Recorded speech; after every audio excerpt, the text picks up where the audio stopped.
Assalamualaikum warahmatullahi wabarakatuh.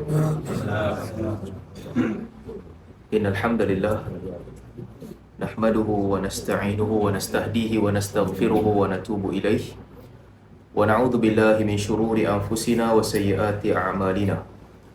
May yahdihillahu fala mudilla lahu wa may yudlil fala hadiya lahu. Wa ashhadu an la ilaha illallah wahdahu la syarika lahu wa ashhadu anna Muhammadan abduhu wa rasuluh. Allahumma salli ala Muhammad wa ala ali Muhammad kama sallaita ala Ibrahim wa ala ali Ibrahim innaka Hamidum Majid. Wa barik ala Muhammad wa ala ali Muhammad kama barakta ala Ibrahim wa ala ali Ibrahim innaka Hamidum Majid. Amma ba'du. Alhamdulillah, dengan limpah kurnia dan izin Allah Subhanahu wa taala, kita jumpa lagi untuk sambung pengajian Sejarah Khulafa' Ar-Rashidin siri ke-37. Sebelum start sirah ni, saya tak mahu cerita benda yang selalu orang cerita dah. Saja sedikitlah benda-benda yang berkaitan untuk kita fikirkan bersama. Ada ramai orang selalu sebut yang kenapa perlu bagi pandangan yang berbeza dengan orang lain. Kan orang tu tanya, kenapa perlu bagi pandangan yang berbeza? Kenapa perlu bawa pandangan kedua kalau ada pandangan pertama dalam agama? Apa keperluan membawa pandangan yang berbeza? Sebahagian orang kata ini akan menyebabkan perpecahan. Ini akan membuatkan manusia ada beza pandangan, saling sesat menyesatkan di antara satu sama lain, dan dia situasi yang tak baik.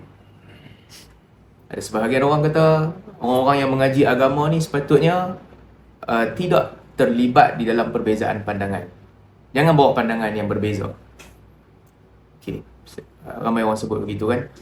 Apabila ada perbezaan pandangan, sepatutnya kita menerima pakai kesemuanya. Kita terima sahaja. Semua itu boleh diterima dan boleh diamalkan. Saya nak kongsi sahajalah. Ramai orang mengetengahkan pandangan yang macam ni di tengah-tengah masyarakat, dan ramai juga agamawan yang memilih pandangan yang begitu. Memilih pandangan yang jangan terlibat di dalam pertelingkahan ataupun dalam perbezaan, jangan terlibat langsung. Apabila kita tak terlibat dalam pertelingkahan, sudah tentulah semua orang sayang kat kita. Walaupun bukan tersangat sayang, sebab semua orang akan sayang kepada kumpulan masing-masing, tapi secara umum orang takkan bantah.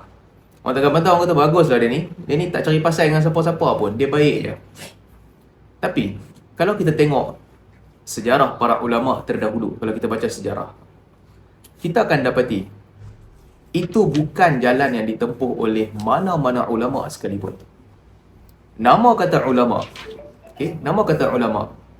mereka telah pun berbeza pandangan dengan ramai orang di zaman mereka.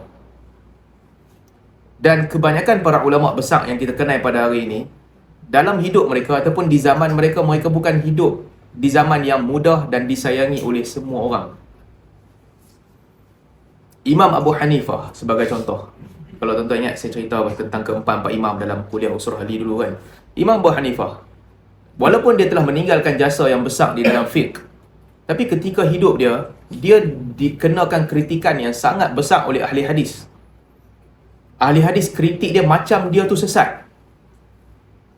Bahkan sebahagian yang menulis kitab-kitab hadis, saya tak ingat, Abdul Razak ataupun As-San'ani dalam Al-Musannaf, dia letak satu bab untuk membantah ahlul ra'yin, untuk membantah pandangan Abu Hanifah. Dan dia bawakan hadis-hadis yang bercanggah dengan Abu Hanifah. Abu Hanifah dikenakan tekanan yang sangat kuat di kalangan ahli hadis pada zaman tu. Ahli hadis memandang pendirian dia adalah pendirian yang tak betul, yang sesat.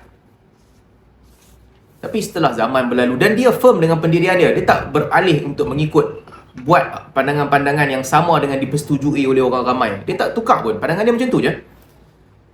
Tapi setelah lama selepas kematian dia, pandangan dia diterima pakai. Dan apabila orang menulis nama para a'imah ahli sunnah wal jamaah, nama dia yang pertama, Abu Hanifah. Al-Imam Syafi'i sama juga. Al-Imam Syafi'i rahimahullah, apabila Imam Syafi'i dia pergi ke Mesir, dia dikritik dan ditentang hebat oleh pengikut mazhab Maliki di Mesir. Kerana di Mesir dah memang ada mazhab Maliki. Dan ini unik sikit tentang Al-Imam Syafi'i. Dia sendiri mengaku Imam Malik itu adalah imam yang hebat, yang lebih tepat berbanding dengan Abu Hanifah, yang sangat bersungguh dalam mengikut hadis. Dan pada pandangan Al-Imam Syafi'i, mungkin Imam Malik ni ulama hadis yang paling hebat. Bukan berada di atas kesesatan. Imam Malik berada di jalan yang lurus.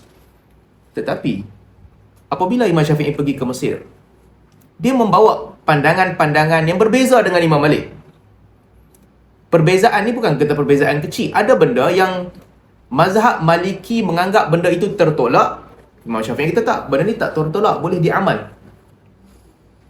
Banyak benda juga yang menjadi amalan ahli Madinah kerana mengikut orang Imam Malik dan disampaikan sampai ke Mesir, Imam Syafi'i bantah, ini tak boleh diamal. Kalau pakai logik orang pada hari ini, bawa pandangan kedua ni akan bawa perbezaan dan akan bawa perpecahan. Sudah tentulah pilihan yang paling baik pada Imam Syafi'i adalah duduk diam, tak payah bawa pandangan kedua. Dan Imam Malik dah tak sesat, tak ada keperluan untuk dia bawa pandangan kedua. Kerana dia membawa pandangan kedua, Al-Imam Syafi'i dia dihina di Mesir. Orang doa laknat kepada dia di Mesir. Orang tak terima dia sebab majoriti di Mesir adalah mazhab Maliki. Walaupun begitu, Al-Imam Syafi'i dia tetap ketika di Mesir, dia membawa pandangan yang banyak berbeza dengan guru dia sendiri, Imam Malik. Walaupun apa orang buat, dia bawa pandangan kedua. Dan dalam pada membawa pandangan kedua, dalam pada dia memuji pandangan-pandangan Imam Malik sebahagiannya, dan dia mengkritik banyak pandangan Imam Malik. Bahkan Imam Syafi'i ada satu jasa yang besar. Dia antara orang pertama yang meruntuhkan kaedah ijma' ahli Madinah yang dipegang dalam mazhab Maliki. Dalam pengajian fiqh, jasa Imam Syafi'i itu besarlah. Sebab dia orang pertama yang datang yang mengatakan ini bukan kaedah. Hukum tak boleh keluar daripada amalan ahli Madinah. Dan amalan ahli Madinah ini tidaklah valid untuk dijadikan sumber hukum. Dengan banyaklah hujah Imam Syafi'i bawa. Apa yang kamu sangka amalan ahli Madinah, sebenarnya bukan amalan ahli Madinah. Ulama Madinah pun telah bercanggah dengan pandangan itu. Imam Syafi'i bantah. Pada ilmu fiqh, Imam Syafi'i ada jasa yang sangat besar. Tapi pada pandangan pengikut mazhab Maliki masa tu, dia pun hentam keras Imam Syafi'i. Sebab Imam Syafi'i telah meruntuhkan satu kaedah unik yang dikembangkan dalam mazhab Maliki. Amalan ahli Madinah. Kita sebut juga tentang Imam Ahmad. Ketika hujung usia Imam Ahmad, dia tak dibenarkan mengajak pun. Setelah habis fitnah Mu'tazilah, dia hanya boleh duduk daripada rumah dia, dia pergi ke masjid, dia balik ke rumah dia. Tidak dibenarkan mengajak pun. Ini imam-imam besar yang kita kenal. Selepas imam-imam besar, kebanyakan ulama lain berhadapan dengan situasi yang sama. Al-Imam Nawawi ada masalah dengan khalifah, memberi fatwa yang khalifah tak setuju. Dan demikian juga imam-imam lain. Al-Imam Al-Ghazali dalam banyak perjalanan dia sehingga akhirnya dia frust dengan keadaan sekeliling dia, dengan ilmu. Kemudian dia diam, dia berhenti daripada belajar, dia berhenti daripada mengajak, dan dia fokus pada beramal. Hampir kebanyakan imam melalui jalan-jalan yang serupa. Sejarah mengajar kita kan, kalau kita baca sejarah-sejarah orang-orang terdahulu sebelum kita, orang yang play safe ni, semua boleh. Ni pun boleh, yang tu pun boleh. Kolam ni pun boleh mandi, kolam tu pun boleh mandi. Yang ni pun betul, yang tu pun betul. Sejarah tidak mengenang orang-orang macam ni. Nama-nama begini tidak lekat dalam sejarah. Walaupun ketika hidup mungkin mereka dipuji oleh orang sayang, orang sekeliling kata baguslah dia ni tak ada apa pun masalah. Semua orang buat dia kata betul. Tetapi nama ini tidak dikenang. Sedangkan ulama yang jujur mempertahankan pandangan mereka, meskipun sebahagian mereka ketika hidup orang tuduh mereka kafir ketika mereka hidup. Ibn Hazmin rahimahullah, berapa ramai orang tuduh dia kafir pun. Orang tuduh dia punya pandangan memang bercanggah dengan ijma', tak betul lah apalah, tapi nama dia dikenang dan diingati. Ini untuk sedikit sebanyak memberi pengajaran kepada kita dalam hidup ni, jangan jadi penakut dah. Berbeza kita boleh berbeza, nak beza kita beza. Ada masa kita berbeza pandangan dengan perbezaan yang keras. Dalam keadaan garis panduan kita jaga. Tidaklah perbezaan itu menyebabkan kita mengkafir sesama sendiri. Tidak mengkafirkan orang lain. Tapi kalau pandangan itu pada kita, pandangan itu tak betul. Pada kita pandangan itu tak betul. Katalah tak betul. dengan membawa hujah. Pada aku pandangan ni tak betul disebabkan hujah-hujah, sekian-sekian hujah. Bagi orang lain yang menganggap pandangan tu betul pula, dia kata pandangan tu betul dan dia bawa hujah. Dalam pada perbezaan ni pula, ada banyak tingkatan. Ada perbezaan yang kecil. Perbezaan dia tak berapa besar sangat. Kalau kedua-dua yang berbeza pandangan membawa hujah yang valid. Orang duk kata kan, apa ni duk bergaduh pasal doa kunut lah apalah. Sedangkan itu bukan isu yang besar pun. Ini perbezaan ulama mazhab dulu dah berbeza pandangan dan orang sedia untuk menerima perbezaan ni. Baca kunut dalam solat subuh, sujud turun tangan dulu ataupun turun kaki dulu, bismillah baca pelan ke kuat. Perbezaan ini bukanlah perbezaan yang menyebabkan orang berkeras untuk membantah. Dulu ulama dah beza, sampailah ni ulama pun berbeza pandangan. Pilih pandangan masing-masing kan. Kalau kita duduk di sebahagian orang yang menganggap bismillah mesti dibaca kuat, mereka akan menyebut tentang kalau baca bismillah pelan, ini bercanggah dengan tuntutan agama. Kalau tak baca langsung, menyebabkan batal solat pada pertimbangan dia. Batal solat pada pertimbangan dia. Sebaliknya, yang memilih untuk baca pelan ataupun tak baca langsung, pandangan dia berbeza. Okay, ini satu bab.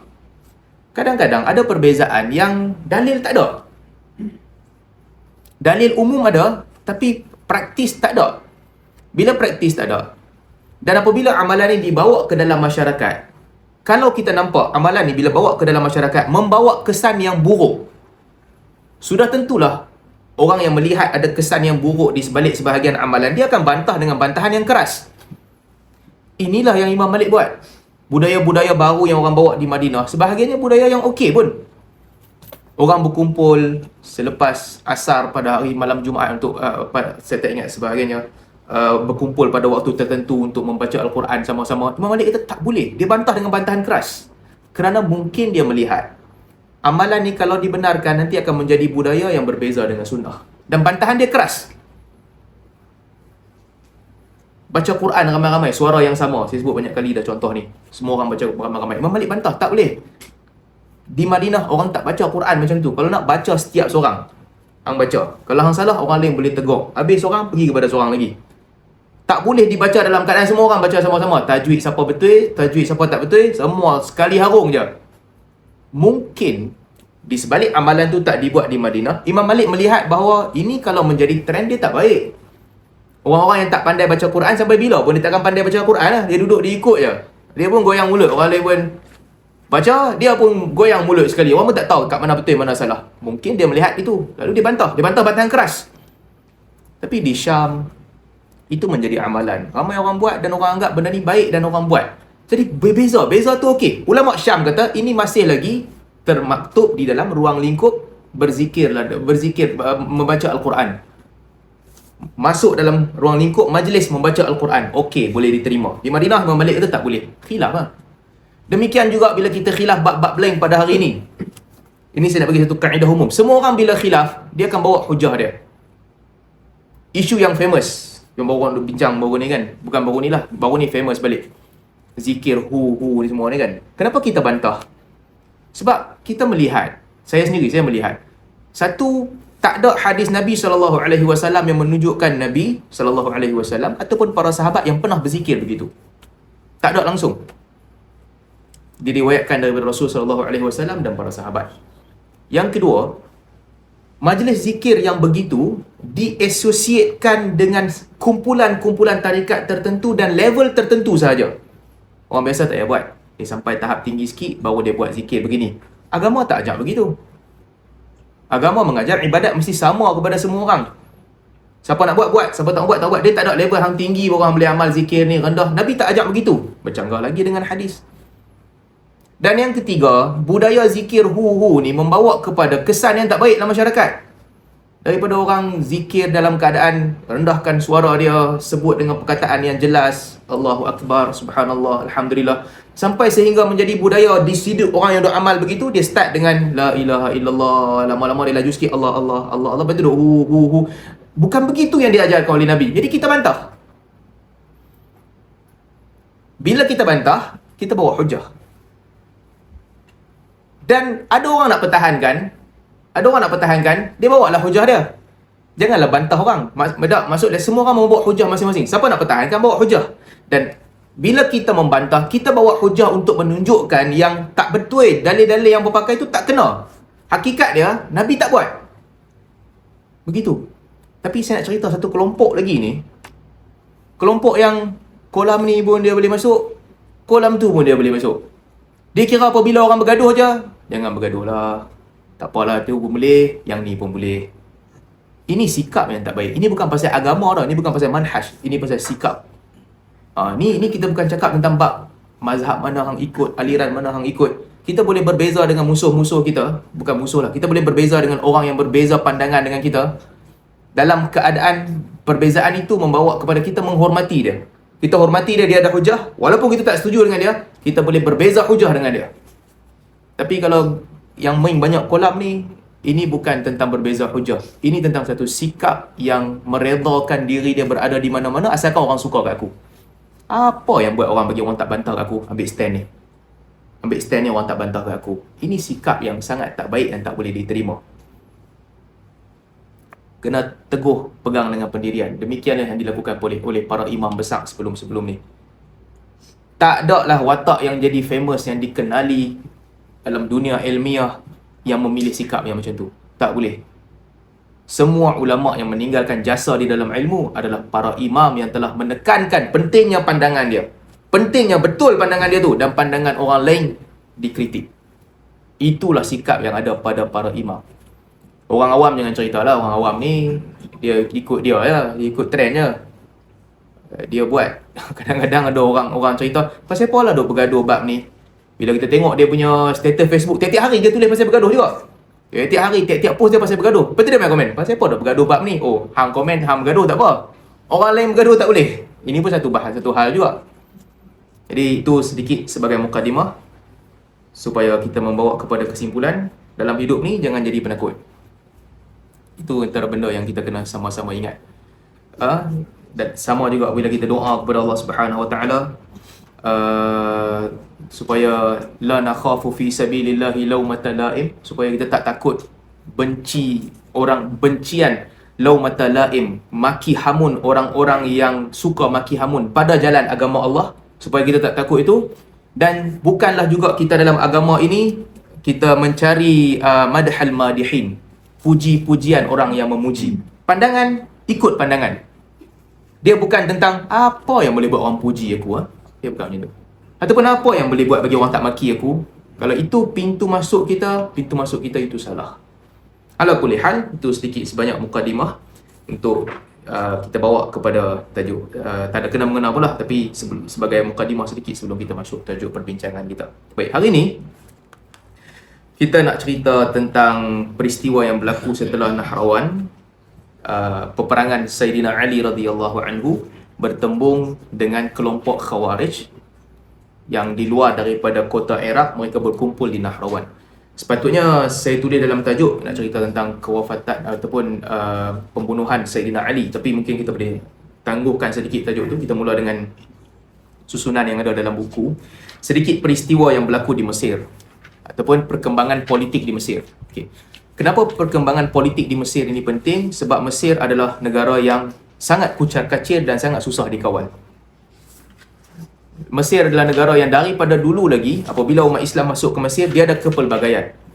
Orang yang nak menguasai Mesir, dia berdepan dengan kesusahan dan tak semua watak boleh jadi pemimpin di Mesir. Di Mesir, sebelum kedatangan Islam, orang Mesir Kristian. Qibtiyah, Kristian Qibti. Bila mereka dijajah oleh Rom, mazhab dia pun tak sama dengan mazhab Rom. Disebabkan itu mereka dihina ataupun mereka dipandang rendah oleh orang Rom. Dan di Mesir ni ada banyak perbezaan kepercayaan daripada zaman dahulu lagi. So, siapa yang boleh kontrol Mesir, orang tu adalah orang yang pakar politik, dia orang paling hebat. Mesir ketika itu, dia tak perlukan panglima perang, tapi dia memerlukan pemain politik yang boleh tundukkan semua orang. Itu je yang boleh buatkan boleh berjaya di Mesir. Dan unik situasi Mesir ni, daripada pembukaan kota Mesir di zaman Sayyidina Umar lagi, orang dah tahu masalah di Mesir ni bukan masalah yang mudah untuk diselesaikan. Lepas tu apabila selepas buka kota Syam, Amr bin al-As yang membuka kota Mesir. Tapi Amr bin al-As walaupun hebat dia berperang, dia punya kontrol di Mesir ketika zaman Osman tukar dengan Abdullah ibn Abi Sarh, menggantikan Amr bin al-As. Sebab pada pandangan Uthman, Amr bin al-As duduk di Mesir tak boleh kawal dengan Mesir, dia kena tukar dengan orang lain, Ibn Abi Sarh, sepupu dia. Dan dia mengarahkan Amr bin al-As untuk balik ke Madinah pada zaman Osman. Jadi Amr bin al-As dia balik ke Madinah, sampailah ketika peristiwa pembunuhan Sayyidina Uthman, masa tu baru dia keluar daripada Madinah. Tapi dia sendiri pun pada awal peristiwa sebelum pembunuhan Sayyidina Uthman, dia bukan sokong Sayyidina Uthman pun. Dia dipecat dan digantikan oleh Ibn Abi Sarh di Mesir. Kemudian apabila Sayyidina Uthman telah pun dibunuh di Mesir, Ibn Abi Sarh menjadi pemimpin. Pada ketika itu Muhammad bin Abi Hudzaifah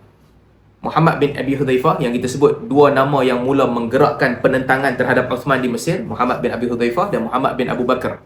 Muhammad bin Abi Hudzaifah dia melihat ketika itu dia ada peluang untuk menghalau keluar Ibn Abi Sarh. Jadi sampailah peristiwa Khawarij dah kepung Madinah pada ketika itu, zaman tu dah kepung Madinah. Jadi Muhammad bin Abi Hudzaifah buat penentangan, kumpulkan orang, halau Ibn Abi Sarh keluar daripada Mesir. Dalam sebagai riwayat disebutkan Ibn Abi Sarh ketika itu pergi ke Madinah dulu, tapi dia tak mendapat balik kuasa dia di Mesir. Baik. Sayyidina Ali pada ketika itu, Ali ada satu tokoh yang sangat hebat untuk kawal Mesir, ahli politik yang sangat bagus ketika itu. Jadi apabila Ali dapat jawatan, walaupun mula-mula Muhammad bin Abi Hudzaifah yang claim jadi gubernur di Mesir, Ali tukar dia. Ali hantar Qais bin Sa'ad bin Ubadah. Qais bin Sa'ad bin Ubadah adalah, dia ni salah seorang pemain politik yang paling power zaman tu. Qais bin Sa'ad bin Ubadah ni, dia pun sahabat Nabi, dan juga bapa dia Sa'ad bin Ubadah pun sahabat Nabi.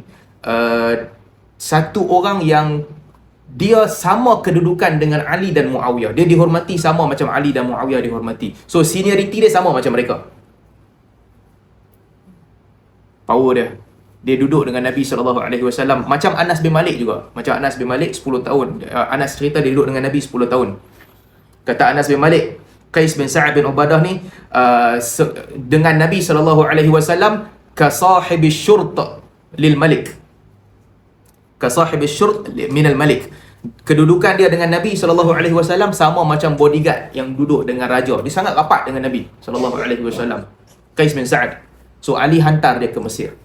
Dan langkah Ali untuk hantar dia ke Mesir adalah langkah yang sangat berjaya dan sangat tepat pada ketika itu. Sebab bila hantar dia, dialah satu watak yang boleh diamkan semua penentangan di Mesir, yang mana ahli politik lain tak boleh buat. Ibn Abi Sarh pi orang bergaduh, Muhammad bin Abi Hudzaifah pi ada orang tak setuju dengan dia. Tapi dia ni walaupun Ali yang lantik dia, tak ada penentangan terbuka daripada orang yang sokong Muawiyah pun. Powernya Qais bin Sa'ad ni apabila Ali hantar dia. Dan bila dia sampai di Mesir, bayangkan dalam keadaan fitnah. Di Kufah pun orang ada fitnah, tapi di Syam lain lah. Semua orang di Mesir pada tahun ke-36 Hijrah tu telah pun bai'ah Ali dan menerima dia sebagai pemimpin, sebagai gubernur. Orang Mesir yang negeri yang penuh kacau bilau tu semua boleh terima Qais bin Sa'ad. Kecuali Kharibta, satu tempat yang namanya Kharibta. Kharibta ni satu tempat ni je depa sokong Osman. Depa sokong untuk tuntut bela di atas kematian Osman. Tapi dalam masa yang sama, depa tetap tak lawan dengan dia. So dia minta depa bai'ah kepada Ali, depa tak mau bai'ah dengan Ali. Dia kata okey, kamu bawa urusan kamu, aku tak ada masalah dengan kamu, teruskan hidup kamu. So Mesir menjadi aman di bawah pemerintahan Qais bin Sa'ad bin Ubadah. Dia boleh kontrol satu negeri. Dan Muawiyah bersama dengan Amr bin al-As pun tak ada usaha untuk tawan Mesir ketika dia memimpin Mesir. Powernya kedudukan Qais ni. Muawiyah tulis kepada dia. Dia bukan panglima perang, tapi dia pemain politik yang hebat. Muawiyah tulis kepada dia, minta kepada dia, masuk side aku, pilih side. Dia balas kepada Muawiyah dengan balasan yang baik. Aku tak terlibat dengan benda ni, aku sekadar nak mendamaikan negeri. Itu sahaja kepentingan yang aku ada, jadi aku pun tak nak bergaduh dengan siapa-siapa. Muawiyah tulis kepada lagi, hang kena pilih side juga. Tak ada pilihan lain, melainkan hang nak ikut Ali ataupun nak ikut aku. Tu je dua pilihan yang ada. Qais kata kalau itu sahaja pilihan yang ada, dia kata inni ma'a Ali innahu huwal ahaq bihadzal amr minka. Kalau aku terpaksa buat pilihan juga. Tapi tengok, walaupun dia pemain politik yang dia lewatkan nak bai'ah, nak lewatkan bagi jawapan kepada Muawiyah, cuba untuk buat Muawiyah jangan marah kepada dia, tapi bila tak ada keputusan, Muawiyah paksa dia, hang pilih side mana nak ambil. Ikut aku ataupun ikut Ali. Qais kata, kalau aku tak ada pilihan lain, aku bersama dengan Ali. Kalau yang tu yang hang nak jawapan aku bersama dengan Ali. Fa innahu ahaqqu bihadzal amr minka. Kerana dia lebih layak untuk mendapat urusan ni daripada kamu. Nak jujur sangat? Aku jawab jujur. Dia boleh imbangkan permainan politik dia dan juga kejujuran dia. Selagi hang tak paksa aku, tak perlu jawapan, aku boleh main play safe. Tapi aku boleh damaikan semua orang supaya tak bergaduh. Tapi kalau hang betul-betul nak keputusan aku dilantik oleh Ali, aku bersama dengan Ali. Syam sebelah Mesir. Tapi sepanjang Qais bin Sa'ad duduk di Mesir, tak ada operasi Muawiyah untuk masuk Mesir. Sehingga Muawiyah sebut, wallahi la Qais bin Sa'ad 'inda Ali abghadu ilayya min 100,000 muqatil takunu ma'ahu badalah. Muawiyah kata, demi Allah, Qais bin Sa'ad bersama dengan Ali lebih aku benci daripada 100,000 tentera duduk bersama dengan Ali. Kehilangan yang besar kerana dia memilih untuk bersama dengan Ali. So Ali kawal Mesir pada ketika itu. Ali dia kawal Mesir. Seorang yang sangat pemain politik sangat hebat. Tetapi berita yang sampai kepada Ali di Kufah adalah bahawa Qais bin Sa'ad ni mungkin belot dan join Muawiyah. Sebab tu Muawiyah tak serang dia. So Qais mungkin dia buat baik dengan Muawiyah, mungkin dia bersama dengan Muawiyah, mungkin dia provide kepada Muawiyah. Dia gunakan Mesir sebagai tempat untuk memperkukuhkan kedudukan Muawiyah. Itu sampai kepada Ali.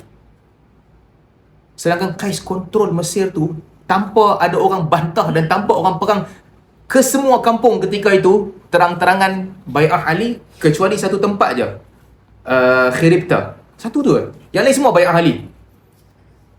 Apa pilihan yang Ali boleh buat masa tu? Orang terdekat dia, ada orang bawa surat palsu, katakan, tunjukkan yang sebenarnya Qais ni telah bai'ah kepada Muawiyah. Qais beritahu kepada Muawiyah, kalau hang nak aku buat keputusan, aku bersama dengan Ali. Ali lebih layak. Apa patut Ali buat? Ali tak tahu lah kedudukan dia macam mana. Cuma yang Ali tahu, di Mesir tak ada orang bantah. Berita yang sampai kepada dia, ada kemungkinan Qais bin Sa'ad telah pun bersama dengan Muawiyah. So, Ali buat sesuatu untuk test Qais ni. Dia ni sokong siapa sebenarnya? Dia sokong aku ataupun sokong Muawiyah? Ali hantar utusan bagi tahu kepada Qais pergi serang kampung Khiribta. Bunuh mereka. Paksa mereka bai'ah kepada aku ataupun bunuh mereka. Untuk ujilah hang geng aku ataupun hang bersama dengan Muawiyah. Sebab tempat tu memang tak mau bai'ah Sayyidina Ali. Kenapa kamu masih membiarkan tempat tu dan orang tempat tu tanpa ada daripada 10,000 tentera di kawasan tu? Kenapa biarkan mereka? So Ali tulis kepada Qais pergi serang dia. Qais balas kepada Ali, tak ada keperluan untuk aku serang dia. Negara aku tengah aman. Tak ada siapa pun yang bergaduh. Atas arasan apa aku nak pergi serang, nak menyebabkan negeri kacau bilau? Dia tak mau buat.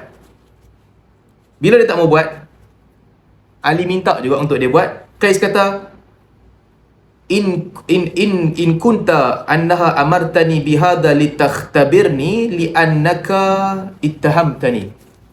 Dia balas kepada Ali, sesungguhnya aku tahu yang hang buat arahan ini kepada aku, perintah ini kepada aku, satu sebab je, supaya hang nak menguji kesetiaan aku sebab hang mula ragu-ragu dengan aku. Kemudian kata Qais kepada Ali, fab'ath ila amalika bi Misr ghairi. Kalau itu yang hang nak, hantar orang lain ganti aku. Okay, fair. Kalau hang tak setuju dengan kesetiaan aku, kalau hang ragu-ragu dengan kesetiaan aku, hang nak test aku takkan pergi serang kampung Khiribta tu. Itu aku tak buat. Kalau ada cara lebih baik, hantar pengganti aku untuk datang ke sini. Dia balik. Tapi Qais ni, dia punya setia, dia balik terus, dia pergi ke Kufah, aku join tentera. So Ali lawan dalam peperangan Ali, dia join peperangan Ali, dia tolong Ali, dia betul-betul bersama dengan Sayyidina Ali. Sampai diriwayatkan sampai apabila sampai Sayyidina Ali dah meninggal sekalipun, dia tetap berada di Kufah bersama dengan Sayyidina Hasan. Dia bagi nasihat kepada Sayyidina Hasan, kalau nak pergi perang dengan Syam, aku bersama, kita boleh lawan dengan Syam. Tapi Sayyidina Hasan ni satu orang yang dia nak mendamaikan, dia tak pergi perang dengan Syam. Powernya Qais ni, dia punya power sampai dia jumpa Muawiyah ketika bai'ah. Ibn Kathir sebut peristiwa ketika dia bai'ah. Sebab Muawiyah pernah panggil dia, join aku bagi jawatan. Dia tolak awal-awal. Lepas tu Ali pula buat ragu-ragu dengan dia. Ali panggil dia balik. Okey, ada. Ali tak panggil dia balik. Dia kata kat Ali, hang ganti orang lain, aku balik. Aku ikut ambil perang. Hang nak perang mana, bawa aku ikut. So daripada pemimpin politik paling tinggi di Mesir, balik ke Kufah, join Ali dalam ekspedisi peperangan. Sampai apabila orang Kufah ketika itu datang untuk bai'ah dia, bila Muawiyah dah berdamai dengan Sayyidina Hasan, ketika itu seorang-seorang datang untuk salam dengan Muawiyah, seorang-seorang berdamai. Bila tiba giliran Qais nak berdamai, wa anta ya Qais tuljim alayya ma'a man uljim. Wahai Qais, kau pun masuk nak angkat bai'ah sebagaimana beramai-ramai orang yang masuk untuk bai'ah pada ketika ini. Qais jawab kepada Muawiyah, ama wallahi laqad kuntu ahabbu. Kemudian Muawiyah sebut kepada dia, wallahi laqad kuntu uhibbu an la ta'tini hadzal yawm illa waqad dhafara bika dhufrun min adfari muj'. Muawiyah kata kat dia, aku demi Allah, aku suka kalau hang datang kepada aku pada hari ini dalam keadaan bukan macam ni. Aku suka kalau hang datang dalam keadaan aku hantar tentera aku dan tentera aku berjaya mengalahkan hang, memberi pukulan yang menyakitkan. Ketika itu hang datang kepada aku. Muawiyah kata, aku harap hang datang pada ketika macam tu. Bukan datang ramai-ramai orang salam-salam dalam keadaan aman ni. Muawiyah mungkin barak dia, dulu aku minta hang tak mau main. Qais kata, ana wallahi qad kuntu karihan an aquma fi hadzal maqam fa uhayyika bi hadhihi tahiyyah. Qais kata, wahai Muawiyah, demi Allah aku pun memang tak suka nak berdiri depan hang macam ni dan mengucapkan tahiyah macam ni. Tahiyah ni maksudnya nak ucapkan salutation sebagai amir. Aku pun tak mau. Ini benda yang aku tak suka, kata Qais kepada dia. Muawiyah kata, hal anta illa hibrun min ahbaril yahud. Wahai Qais, hang ni tak lebih sekadar salah satu di antara pendeta-pendeta Yahudi je lah. Mungkin keturunan dia Yahudi dulu. Muawiyah kata dia, hang ni salah satu daripada pendeta Yahudi. Itu je lah kedudukan yang ada. Qais kata, wa anta ya Muawiyah kunta sanaman min sanamil jahiliyah. Oh, kalau begitu hang pula Muawiyah, hang ni salah satu di antara patung-patung berhala jahiliyah je dulu. Dakhalta fil Islam karihan wa kharajta minhu ta'i'an. Hang masuk Islam sebab kena paksa je pun. Dia kata ke Muawiyah. Belum bai'ah lagi, dia berdiri depan Muawiyah.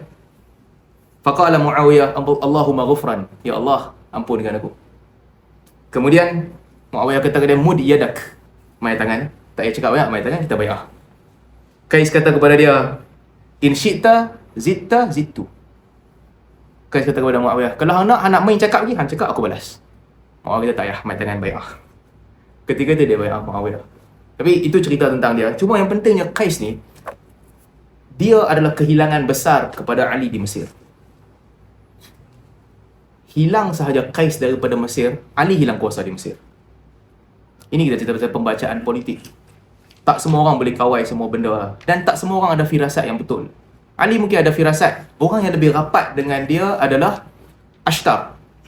Ashtar lebih kuat. Ashtar bersama dengan dia. Ashtar bagi nasihat kepada dia.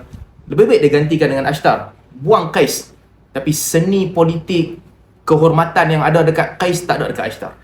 Ashtar tak dan sampai ke Mesir, dah bunuh. Dah mati kena bunuh. Ashtar berhenti di satu tempat dalam perjalanan ke Mesir. Dan dia orang bagi kat dia madu, dia minum madu tu, dia mati. Sebagian orang sebut, riwayat sebut dia mati kena racun. Bila sampai berita kematian Ashtar kepada orang Mesir, mereka pun doa, inna lillahi la junudan min asal. Sesungguhnya Allah ada tentera-tentera daripada madu yang membuatkan orang mati. Itu Ashtar mati. Apabila Ashtar mati, Muawiyah hantar pula Muhammad bin Abu Bakar. Ali hantar Muhammad bin Abu Bakar. Qais dah balik pergi join dia perang. Dan hantar Muhammad bin Abu Bakar juga tidak menyelesaikan masalah. Sebab di Mesir, Muhammad bin Abu Bakar umur dia 26 tahun ketika itu. Orang Mesir pun tak hormat dekat dia juga. Sebahagian bai'ah dia, sebahagian tak mau bai'ah dia.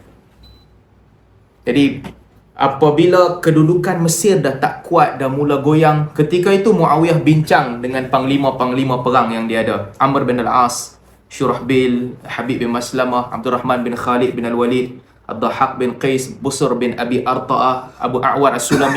Ni semua, kalau tuan-tuan ingat, ini semua nama-nama besar yang bersama dengan Muawiyah ketika Siffin.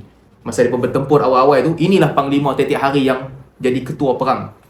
So Muawiyah tanya mereka semua, apa yang perlu kita buat? Masuk Mesir ke? Ataupun buat tak tahu je kat Mesir? Semua setuju untuk bagi pandangan, sir haithu syi'ta fanahnu ma'aka. Buatlah apa yang kau nak buat, kami akan bersama dengan kau. Serang, kalau nak serang, serang.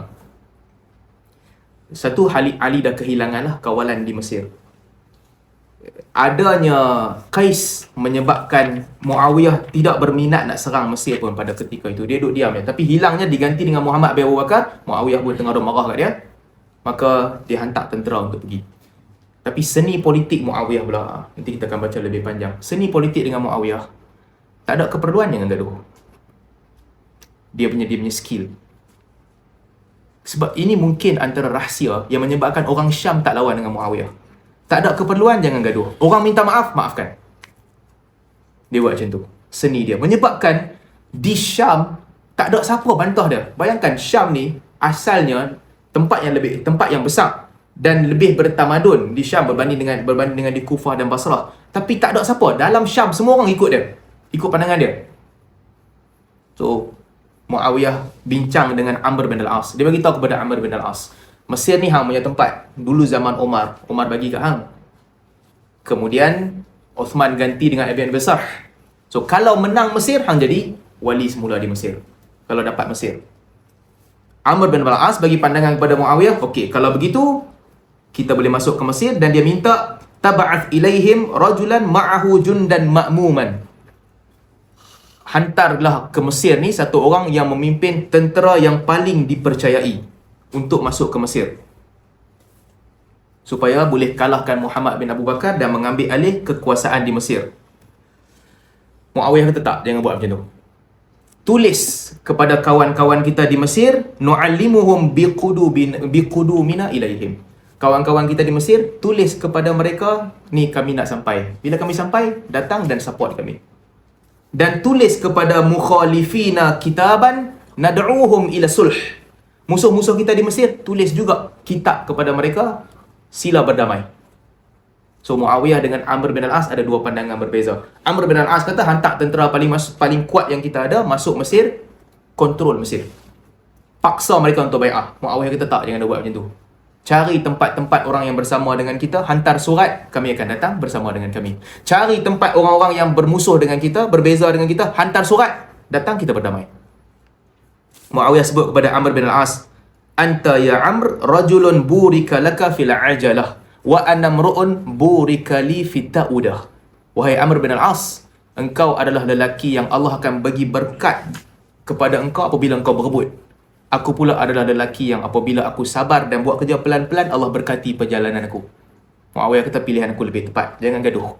Tulis dahulu. So Amr bin Al-As pun dia sebut kepada Muawiyah, aku tahu peperangan akan berlaku di Mesir, tapi hang nak macam tu, kita buat macam tu lah. Jadi mereka pun tulis kepada Maslamah bin Makhlad dan juga Muawiyah ibn Hudaij. Dua orang yang kuat menyokong Uthman di situ. Tulis kepada mereka, kami akan datang. Apabila kami datang, hantar sokongan. Mereka pun seronok. Dua orang ni dapat surat daripada Muawiyah dan Amr bin Al-As. Mereka pun balas surat itu, kami akan bersama untuk mempertahankan khalifah dan untuk bai'ah Muawiyah. Dan mereka tulis juga surat kepada orang-orang yang mereka musuhi, ajak berdamai. Amr bin Al-As tulis kepada Muhammad bin Abu Bakar. Muhammad bin Abu Bakar dah sampai dah. Dia dah jadi Gubernur Ali. Dia tulis kepada dia.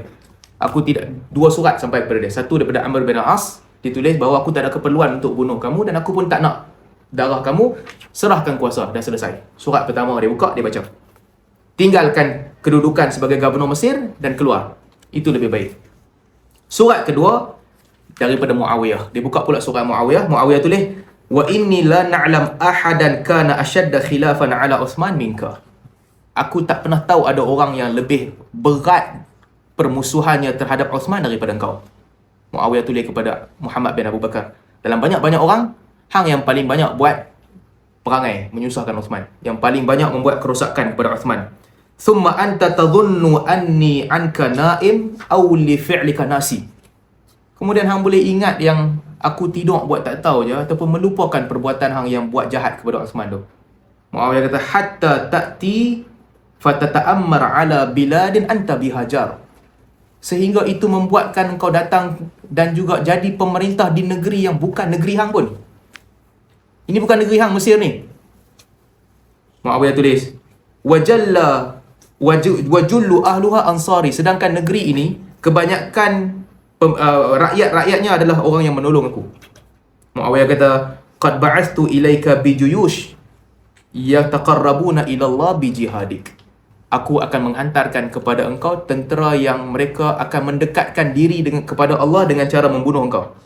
Walan yuslimakallah minal qisas aynama kunta. Engkau takkan terselamat daripada qisas di sisi Allah di mana sahaja engkau berada. Wassalam. Surat Muawiyah. Oh, dia ada 2 surat. Amr bin al-As tulis kepada dia, tinggalkan kerajaan ni, keluar. Buka surat Muawiyah, aku ingat apa yang hang buat kat Osman. Aku tak lupa dan aku tak tidur. Dah lah hang buat kat Osman. Lepas tu hang main di negeri yang jauh daripada hang, yang kebanyakan ahli negeri ni semua sokong aku. Jangan lupa, qisas Allah akan datang kepada hang. Wassalam. Kita dapat 2 surat ni. Muhammad bin Abu Bakar tulis kepada Ali, kalau masih lagi nak Mesir ni dipertahankan, hantar tentera untuk sokong. Kalau tidak, hang akan kehilangan negeri ni terus. Ali perintahkan dia untuk bersabar dan bertahan. Dia akan hantar sokongan. Tapi dalam keadaan dia tengah tunggu di situ, tentera-tentera yang datang bersama dengan Muawiyah telah pun serang kedudukan dia. 16,000 orang pada ketika itu, 10,000. Ini skill Muawiyah. Dia bawa tentera 6,000 je daripada Syam. 10,000 lagi dia kutip di Mesir.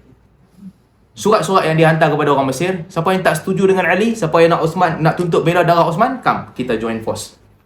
Jadi datang dengan 6,000 orang, campur 10,000 orang lagi yang ada di Mesir, jadi 16,000. Dan yang bersama dengan Muhammad bin Abu Bakar hanyalah 2,000 orang pada ketika itu. Termasuk Kinanah bin Bushr. Kinanah ni satu tentera yang, satu watak yang hebat lah juga. Dia membunuh ramai orang pada ketika itu, sehingga Muawiyah hantar bantuan, ataupun Amr bin al-As hantar bantuan tambahan, berjaya mengalahkan dia, dan dia, sampai akhirnya mereka kepung Muhammad bin Abu Bakar di Mesir. Muhammad bin Abu Bakar apabila dikepung, dia tak ada pilihan nak lari, dia sembunyi. Dalam riwayat disebutkan Muawiyah bin Hudayj, salah satu panglima tentera ni, cari Muhammad bin Abu Bakar di mana dia berselindung. Tanya kepada orang di mana dia duduk.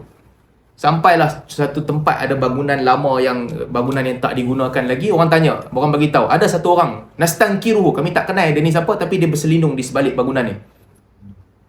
Muawiyah bin Hudayj pergi tangkap dia dan dapatkan dia. Bila tangkap dia, apa dia buat? Dia pertahan, dia tak bagi minum. Dia dah dahaga sembunyi kat situ. Dia pertahan tak bagi minuman kepada dia. Adik-beradik dia, Abdul Rahman bin Abu Bakar, adik ataupun abang kepada Muhammad bin Abu Bakar, dia duduk dengan Amr bin al-As. Ketika itu dia join tentera Amr bin al-As, tapi adik dia lagi satu ni tentera Ali. So dia beritahu kepada Amr bin al-As, sekurang-kurangnya bagilah dia minuman, bawa dia ke sini, boleh bincang. Amr bin al-As tulis kepada Muawiyah ibn Hudayj, kembalikan Muhammad bin Abu Bakar, tangkap dia, bawa ke sini. Sebab atas permintaan adik dia. Bila surat tu sampai kepada Muawiyah bin Hudayj, pilihan dia, tak, aku tak lepaskan. Susah-susah aku pergi lawan dengan Kinanah, susah-susah kami datang nak menuntut bela di atas kematian Uthman, tiba-tiba dapat orang yang paling dikehendaki, yang paling awal menggerakkan permusuhan kepada Uthman, nak lepaskan. Tak. Dan dalam riwayat disebutkan Muhammad bin Abu Bakar minta minuman kepada mereka ketika dia dekat-dekat dia nak dibunuh. Dia dahaga ketika itu. Muawiyah bin Hudayj kata kat dia, waqad sa'alahum Uthman ma falam yasquh. Kaum ini dulu Uthman minta kat mereka minuman, tapi dia tak bagi pun. Ketika mereka kepung Madinah, mereka kepung rumah Uthman sehingga tak dapat minuman. Ketika itu orang nak hantar minuman kepada Uthman, dia tak bagi pun. Dia kata, la saqani Allah in saqaituka qitratan minal ma'. Kalau aku bagi ke hang satu titik air, Allah tidak akan bagi kepada aku minum di syurga nanti. So tak ada ayat untuk hang. Dan akhirnya mereka telah berbunuh Muhammad bin Abu Bakar. Apabila Muhammad bin Abu Bakar dibunuh, berita ini sampai kepada Aisyah dan Aisyah sedih. Aisyah bersedih. Dalam sebahagian riwayat disebutkan Aisyah doa supaya Allah lah yang menuntut bela kepada Muawiyah dan Amr bin Al-As. So cerita dia, stand para sahabat dekat sini, apabila mereka terlibat dengan fitnah, motivasi mereka berbeza-beza. Aisyah radhiyallahu anha pada peringkat awal dia marah kepada Muhammad bin Abu Bakar. Sebab Muhammad bin Abu Bakar bersama dengan Muhammad bin Abi Hudzaifah, dua-dua orang ni menggerakkan tentera daripada Mesir untuk datang ke Madinah. Muhammad bin Abu Bakar ni adik-beradik dia lah. Tapi setelah peperangan Jamal, Aisyah masih marah. Setelah perang Jamal, Aisyah marah. Bila Aisyah marah selepas perang Jamal, Muhammad bin Abu Bakar masih lagi datang dengan dia, buat baik dengan dia. Ali suruh Muhammad bin Abu Bakar yang hantar Aisyah balik semula ke Basrah. Kemudian Aisyah terima dia. Dan anak-anak dia tinggal dengan Aisyah ketika dia bersama dengan Sayyidina Ali. Jadi, dalam peperangan Siffin, pendirian Sayyidatina Aisyah pada ketika itu adalah dia tak ada masalah dah dengan Sayyidina Ali. Dia dah berdamai dengan Sayyidina Ali dan dia dah menganggap Sayyidina Ali sepatutnya menjadi khalifah.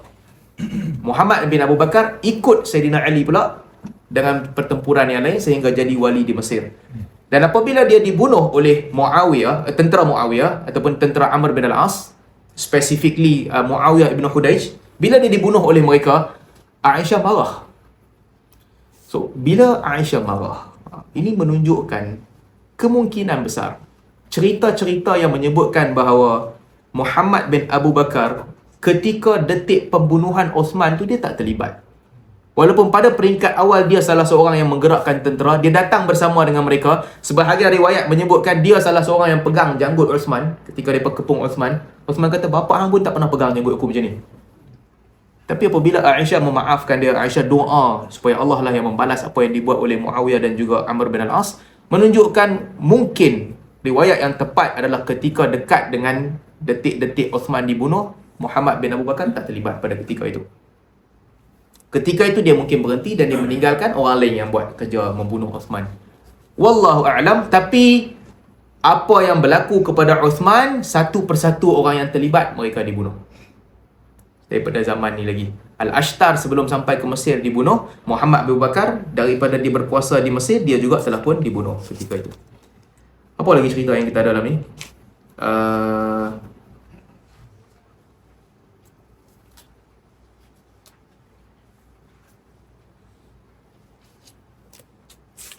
Cerita Muawiyah, beberapa orang yang bersama dengan Ali lepas Nahrawan, juga Ibnu Kathir sebut, yang masih lagi terlibat dalam pertempuran, yang masih lagi menggerakkan orang untuk membunuh Sayyidina Ali juga disebut.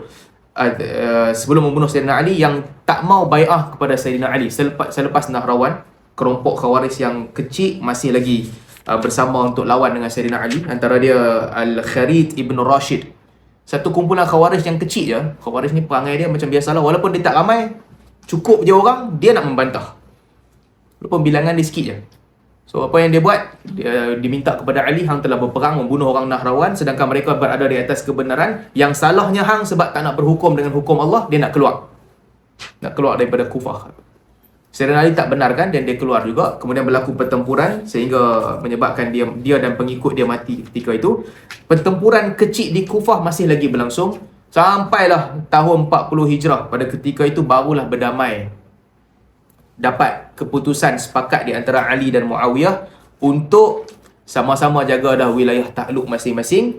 Jangan bunuh orang yang pergi haji dan sebagainya. Ketika itu kuranglah pertembungan di antara mereka sampai tahun 40 Hijrah. Nanti insya-Allah kelas akan datang kita akan sambung dengan cerita bagaimana plan yang dibuat untuk membunuh 3 orang ni. Ali, Muawiyah dengan Amr bin Al-As. Itu kelas akan datang lah, sebab kalau masuk tajuk tu nanti akan panjang sikit. So kalau kita boleh panjangkan sikit kan, balik kepada cerita tadi tentang yang berlaku di Mesir. Fitnah yang berlaku di Mesir ni adalah fitnah yang sangat unik dan dia bagi banyak pengajaran. Untuk memimpin tempat yang penuh dengan kacau bilau, tak ada jalan mudah. Ali pun tak tahu apa pilihan yang paling tepat untuk dia buat pada ketika itu, dan ternyata pilihan dia untuk melucutkan Qais bin Sa'ad bin Ubadah adalah pilihan yang, daripada pilihan itulah bermula kerosakan di Mesir. Bermula hilangnya kuasa Ali di Mesir. Dia mengingatkan kita juga masa kerajaan Mesir tumbang, Husni Mubarak dulu tumbang kan. ketika itu Sisi ni dilantik untuk jadi pemimpin tentera. Dia second rank, lepas tu naik untuk jadi panglima tentera. Tak ada pilihan lain sebab tentera berada bersama dengan dia, dia dilantik untuk pegang jawatan tu. Bila Morsi lantik dia, Morsi yang lantik dia, dan tak ada ruang untuk Morsi kawal tentera sebab tentera tu memang betul-betul loyal kepada Husni Mubarak dulu. Dia tak boleh kawal semua. Dan dia tak boleh nak lucutkan tentera Mesir, takkan nak buang tentera ganti terus. So pilihan yang ada adalah lucutkan panglima yang paling atas ganti dengan Sisi. Dalam keadaan tentera tu memang tak bersama dengan dia. Dan ketika Ikhwanul Muslimin menang undi di Mesir, cerita Mesir juga, dia pun dapat sokongan penuh daripada kelompok liberal juga. Kelompok liberal dengan kelompok Islam bersama dengan mereka. Betul-betul sokongan tak berbelah bagi sebab cabaran utama pada ketika itu untuk menjatuhkan Husni Mubarak, semua orang bersama. Situasi ketika itu kelompok liberal boleh menerima Ikhwanul Muslimin untuk jadi pemimpin. Yang penting jatuhkan Husni Mubarak. Baik. Apabila dia dapat kuasa, tentera memang tak suka dekat dia. Dia tahu tentera tak suka dekat dia. Dia tak ada banyak pilihan tentang macam mana nak mendamaikan negara, nak mengamankan negara pada ketika itu. Parti-parti Salafi ketika itu tekan dia. Kenapa tak buat Islam? Kenapa tak laksanakan perintah Allah, bawa hukum-hukum syarak, bawa nilai-nilai Islam? Dan dalam Ikhwan juga tuntutan yang sama. Dan dia ada kelompok liberal yang sokong dia sebelum ni. Dan bila ini sebahagian parti-parti Salafi di Mesir, mereka tekan Ikhwan betul-betul, minta macam-macam. Tapi zaman Husni Mubarak dan juga zaman Sisi, dia pun tak ada apa, duduk diam lah. Masa Ikhwanul Muslimin jadi pemimpin, masa Morsi dia macam-macam dia minta. Bahkan mereka keluar daripada dia sokong tentera dengan bermacam-macam alasan lah. Tapi bila mai, ialah orang yang boleh kita makan cekak, yang tak apa kuat sangat, kita tuntut macam-macam suruh dia buat. Tapi bila mai orang yang bengis betul-betul, kita duduk diam. Duduk diam, kita taat dia. Ini satu isu juga. Tapi Morsi punya tindakan, dia membawa nilai-nilai Islam dalam kerajaan dia. Dia bawa nilai-nilai Islam. Banyak benda yang dia buat. Dia buka sempadan Rafah yang sekian lama ditutup. Dia tak tutup pun sekadar Rafah, tapi corruption terlalu teruk sebelum tu. Nak masuk kena bayar macam-macam. Itu cerita yang semua orang tahu dan sampai sekarang. Sekarang jadi macam tu balik lah. Sebelum perang pun memang susah sebab banyak benda yang perlu dibayar kepada ramai orang. Ada improvement. Nilai-nilai Islam, undang-undang moral diperkenalkan sedikit sebanyak. Akhirnya lama kelamaan, tentera dah memang tak suka dekat dia. Kelompok liberal pun tak suka dekat dia. Bila tentera ada ruang untuk menjatuhkan dia, dan orang-orang lain yang bersama dalam kerajaan tu melihat bahawa kerajaan ni pro-Islam kot, kami tak mahu kerajaan ni, juga menentang dia. Jadi penentangan kali kedua tu tak ada peluang, tidaklah sekuat penentangan pertama yang semua orang bersatu hati nak jatuhkan tentera. Dan jatuhlah dia, sehinggalah dia dipenjarakan dan balik semula kepada Sisi. Jadi seni politik ni, ini benda yang sangat rumit. Bukan sahaja rumit pada hari ini, di zaman itu dah rumit dah ketika perebutan kuasa di Mesir di zaman Ali dengan Muawiyah. Zaman tu dah mula rumit. Seni dia bukan bergantung kepada baca hadis, baca Quran dan laksanakan. Orang yang boleh kawal situasi dan bagaimana nak kawal kepala otak orang yang berbagai-bagai. Yang ni nak suruh tegakkan syariah. Yang satu lagi ni pula nak suruh kalau hang buat syariah, kami tarik sokongan kepada hang. Jadi pilihan yang ada tu sangat terhad. Siapa yang duduk dalam tu, Allah rahmatilah mereka kalau mereka jujur dan betul-betul berusaha untuk mempertahankan agama. Siapa yang duduk di dalam politik untuk mengkayakan diri sendiri dan mengambil kesempatan, Allah sahajalah yang menentukan kedudukan yang sesuai untuk mereka. So saya berhenti takat ni dulu untuk hari ni. Kalau ada soalan, kita buka soalan. Kalau tak, nanti kita sambung kelas akan datang tentang peristiwa selanjutnya tentang pembunuhan Sayyidina Ali radhiyallahu anhu. Assalamualaikum. Nak tanya sikit lah. Pada saya nak faham satu benda lah. Ketika pengurusan Ali dengan Muawiyah kan dia punya penyokong tu lah kan berbunuh sama sendiri, main Islam kan. So seolah-olah ketika itu bila kau tak sokong aku, darah kau ni halal untuk aku bunuh. Padahal membunuh tu memang dosa besar lah kan. Mhm. So macam mana Ustaz? Apa perasaan dia orang bila seolah-olah contohlah saya ngaji budak tu kan. Budak tu Cuba antara lagi dia halal untuk dibunuh. So padahal ketika tu itulah. Ketika susah kan, masa orang susah, mereka biasanya mudah untuk bersatu hati ketika susah. Kalau kita balik daripada zaman Nabi SAW, ketika susah, Muhajirin datang tak ada apa-apa pun, Ansar punya layanan ni, mereka langsung tak fikirkan diri mereka. Mereka bagi kepada Muhajirin apa sahaja yang mereka ada, mereka bagi. Bila Nabi SAW mengsaudarakan di antara Muhajirin dan Ansar, Ansar bagi apa sahaja yang mereka ada. وَالَّذِينَ تَبَوَّأُوا الدَّارَ وَالْإِيمَانَ مِنْ قَبْلِهِمْ يُحِبُّونَ مَنْ هَاجَرَ إِلَيْهِمْ. Orang-orang yang tinggal di negeri itu sebelum kedatangan orang lain ke negeri mereka, mereka bagi dan mereka berkasih sayang. وَيُؤْثِرُونَ عَلَى أَنفُسِهِمْ وَلَوْ كَانَ بِهِمْ خَصَاصَةٌ. Mereka memberikan kelebihan kepada Muhajirin yang datang kepada mereka, meskipun mereka sendiri pun susah, mereka bagi je ketika susah. Tak ada langsung fikiran lain melainkan kita saudara dan kita bagi sama-sama. Tapi apabila ujian datang,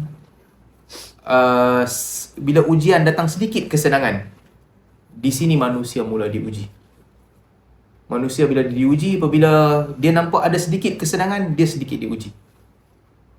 Walaupun Ansar dan Muhajirin persaudaraan mereka sangat hebat, Ansar tak pernah ketika awal tu, mereka tak pernah fikir untuk kepentingan mereka sendiri pun, tak ada langsung. Tapi apabila nak pergi buka kota Mekah, ketika itu Ansar bila duduk sesama mereka sama sendiri, baru mereka start bincang. Islam dah kuat dah masa ni, Quraisy tak boleh menang dah, paling kuat nak pergi serang, nak buka kota Mekah. Ketika itu orang Ansar sesama sendiri menang. Apabila Nabi SAW pesan kepada mereka, jangan bunuh pembesar-pembesar Quraisy, orang yang masuk dalam rumah jangan bunuh dan sebagainya, dia pun mula tanya sendiri, tanya sesama mereka, mungkin Nabi tinggal kita kot, Nabi dah sayang adik-beradik dia, Nabi tak bagi bunuh dia. Mereka berbincang sesama sendiri. Nabi dengar, Nabi tanya, kamu cakap begitu ke? Dia kata, iyalah, sebagaimana setiap orang sayang adik-beradik sendiri, mungkin Nabi pun sayang juga orang Quraisy. Nabi kata, aku bersama dengan Ansar. Kalau Ansar lalu satu wadi, orang lain lalu satu wadi, aku akan ikut wadi Ansar. Nabi kata, tak ada yang ikut aku, orang yang paling rapat aku untuk masuk ke Mekah, melainkan orang Ansar sahaja. La ya'tini illa Ansari. Ansar sahaja di sekeliling. Kemudian mereka tenang, memang Nabi bersama dengan kita. Sampai dah menang, Nabi buat ni mukjizat. Harta rampasan perang yang banyak Nabi bagi kepada orang Quraisy yang baru masuk Islam. Ambil masing-masing yang bahagian, ambil masing-masing. Siapa yang nak ambil? Orang Ansar kata, Nabi bagi semua kat mereka, kita macam tak ada apa pula. Ketika tu harta ada banyak. Mereka bertanya-tanya. Sebelum ni orang yang sama, masa Nabi SAW mula-mula berhijrah ke Madinah, orang yang sama bagi separuh harta mereka kepada Muhajirin. Bagi apa sahaja mereka ada. Bayangkan negeri mereka bagi, dedahkan negeri mereka kepada bahaya semata-mata nak mempertahankan Muhajirin. Tapi bila dapat harta yang banyak, ketika tu sebahagian mereka sembang, kita tak ada lah, Muhajirin ambil semua. Nabi panggil Ansar. Nabi kata, kamu nak tak kalau orang lain balik membawa harta ke rumah mereka, sedangkan kamu balik membawa Nabi ke rumah kamu? Ansar kata, yang tu dah cukup untuk kami. Jadi Nabi balik, Nabi ikut mereka.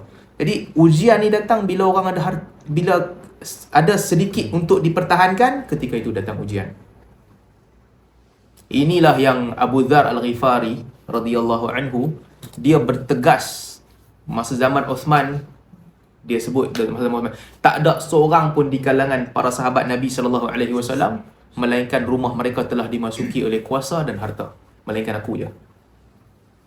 Zaman ni Nabi sebut tak ada orang, ada beberapa orang yang Nabi sebut mereka akan mati, dia seorang aja yang masih hidup. Nabi sebut dia akan mati seorang je, mati keseorangan, tapi jenazah dia akan disaksikan oleh kumpulan mukmin yang ramai. Abu Dzar Al-Ghifari kata, aku seorang je, rumahku tak dimasuki oleh fitnah pemerintahan.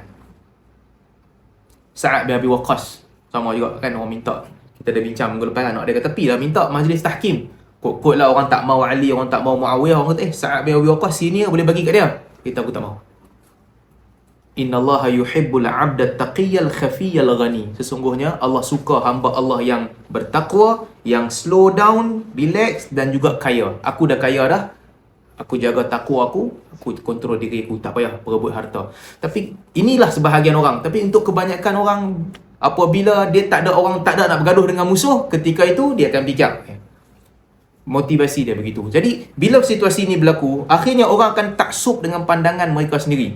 Meskipun dia tak betul pun. Dia tak dengar dah pandangan yang kedua. Dia rasa dialah yang berada di atas kebenaran. Orang Syam pada ketika itu, mereka rasakan yang Ali telah pun memberi perlindungan kepada pembunuh Uthman. Ashtar, Muhammad bin Abu Bakar, Muhammad bin Abu Hudzaifah. Nama-nama ini nama yang terlibat gerakkan orang untuk serang Uthman. Macam mana Ali boleh lantik mereka untuk menjadi pemimpin-pemimpin perang? Sedangkan kita ni, kita punya pandangan, kalau Ali bebaskan diri daripada mereka, kalau Ali tolak mereka, kita boleh bai'ah Ali. Itu yang Muawiyah janji. Kita nampak kejujuran Muawiyah. Jadi berkumpul, ideologi sama. Lepas tu Ali bawa tentera daripada Kufah pula. Pada mereka, Ali ni rupanya memang betul-betul nak bersama dengan orang Syam lawan dengan kita. Dia punya sentimen macam tu. Sentimen orang Syam, orang yang datang bersama dengan Ali pula, tak. Ali kena mempertahankan khilafah. Setiap penentangan yang ada, dia mesti tundukkan penentangan tu. Untuk tundukkan penentangan tu, hang kena bai'ah sahaja Ali. Lepas tu pemerintah buatlah keputusan apa yang dia buat. Dan mereka taksub dengan pandangan tu. Kalau tanya dalil, semua orang ada dalil. Orang-orang Kufah kata, Nabi SAW sebut, kalau ada dua orang di bai'ah, bunuh pemimpin yang kedua, bai'ah pemimpin yang pertama, kami mengikut sunnah Nabi SAW. Orang Syam kata, Uthman adalah khalifah Nabi. Orang yang membunuh khalifah Nabi, mesti diambil qisas ke atas pembunuhan tu. Kami mempertahankan tuntutan Allah Ta'ala untuk buat qisas. Semua orang ada dalil. Apa nak buat? Sampai ketika detik nak perang, semua orang baca Al-Quran, semua orang ada dalil. Dan mereka berhati-hati. Mungkin kita salah, mungkin kita betul. Jangan serang dulu. Tunggu siapa yang serang. Muawiyah bagi nasihat yang sama. La taqtul mudbira. Orang yang patah balik jangan bunuh. Dia pesan kepada Amr bin al-As sebelum masuk ke Mesir. Orang yang patah balik jangan bunuh. Ali pesan kepada yang sama. La tabda'uhum bil harb. Jangan mula serang mereka.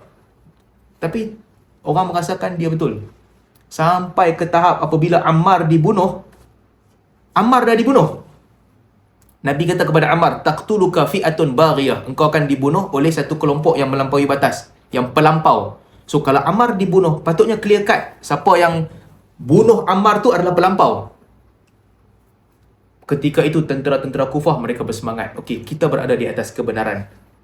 Yang lawan dengan kita ni adalah kelompok pemberontak. Ketika itu mereka lawan. Di peringkat Syam pula, Muawiyah kata, innama yaqtuluhu man ya'ti bihi.